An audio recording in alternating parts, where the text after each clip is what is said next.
মাত্র ৮ বছর বয়স, অথচ অভিযোগ একের পর এক শিশু হত্যার। 2006-07 সালে বিহারের অমরজিৎ সারাকে ঘিরে এমনই এক ঘটনা সামনে আসে, যা আজও ভারতের অন্যতম বিতর্কিত অপরাধের কাহিনী হিসাবে আলোচিত। এটি শুধু একটি মার্ডার মিস্ট্রি নয়, বরং এটি একটি পরিবারের ভেঙে পড়া, মানসিক চাপ, সন্দেহ ও সত্য খোঁজার গল্প। এখন প্রশ্ন হলো, আজ যে সিনেমাটাকে নিয়ে আলোচনা করব, সেই ঘটনার সাথে অমরজিৎ সারার ঘটনার কি কোনো মিল আছে? নির্মাতারা সরাসরি অমরজিৎ সারার নাম উল্লেখ করেননি, কিন্তু ব্যারট হাউসকে ইন্সপায়ার্ড বাই রিয়েল ইভেন্ট বলা হয়েছে। এবং ছবির কিছু ঘটনা দেখে অনেক দর্শক বাস্তব কেসটির সঙ্গে মিল খুঁজে পান। ভাবুন তো, একটি সুখী পরিবার, বাবা মা আর কয়েকটা সন্তান, সব কিছু স্বাভাবিক চলছে, কিন্তু হঠাৎই একদিন সকালে মৃত অবস্থায় বাড়ির ছোট্ট মেয়েকে পাওয়া গেল বাড়িরই কিছু দূরে অবস্থিত একটি সিমেট্রিতে। দুর্ঘটনা, আত্মহত্যা নাকি পরিকল্পিত খুন? আজ জানবো জি5-এর psychological crime thriller movie Barot house সত্যি কি দেখার উপযোগ্য, নাকি inspired by true event tag ব্যবহার করেই আকৃষ্ট করা হয়েছে দর্শককে। হেই গাইস, তোমরা সবাই কেমন আছো? আশা করি ভালো আছো। রিভিউ বাই রনি ইউটিউব চ্যানেলে আরও একটি নতুন মুভি রিলেটেড এপিসোডে তোমাদের সকলকে স্বাগত।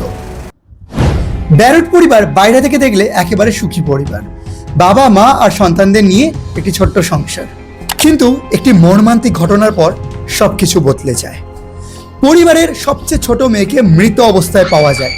তদন্ত শুরু হতেই সন্দেহের তীর ঘুরে যায় পরিবারের সদস্যদের দিকেই।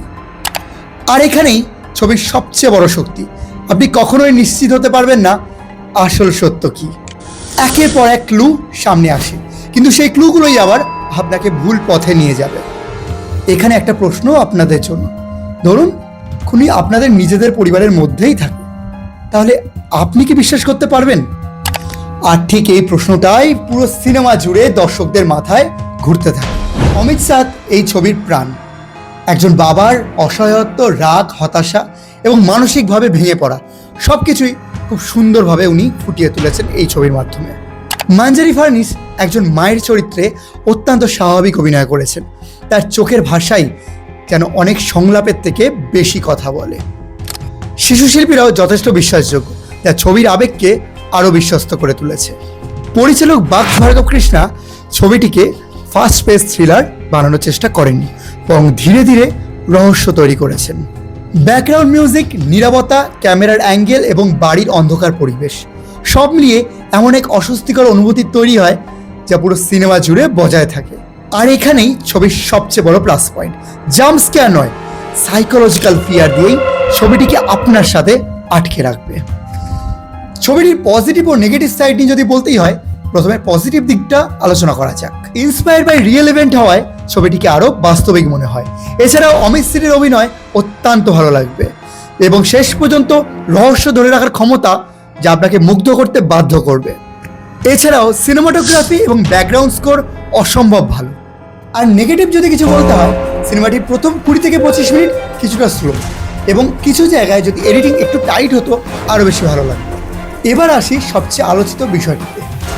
অনেক দর্শক ব্যারট হাউসের সঙ্গে অমরজিৎ সারার কেসের মিল খুঁজে পান, কারণ দুই ক্ষেত্রেই অল্প বয়সী শিশু, পারিবারিক পরিবেশ এবং ভয়াবহ অপরাধের কথা সামনে আসে। তবে একটা বিষয় পরিষ্কার করে বলে রাখা ভালো, নির্মাতারা কিন্তু কোথাও আনুষ্ঠানিকভাবে বলেনি যে এটি অমরজিৎ সারার জীবনের উপর ভিত্তি করে তৈরি, বরং এটি নিশ্চিত সত্য হিসাবে না ধরে দর্শকদের মাঝে আলোচিত একটি মিল হিসাবে ধরা যেতে পারে।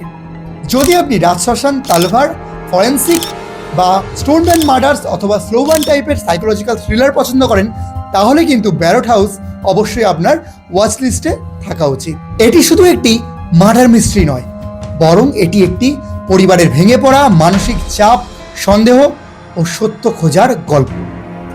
আমার কিন্তু সিনেমাটা যথেষ্টই ভালো লেগেছে। আমার তরফ থেকে 4 আউট অফ 5। আপনাদের যদি সিনেমাটি ভালো লেগে থাকে অবশ্যই কমেন্ট করে জানাবেন শেষের টুইস্টটা আপনাদেরকে কতটা অবাক করেছে।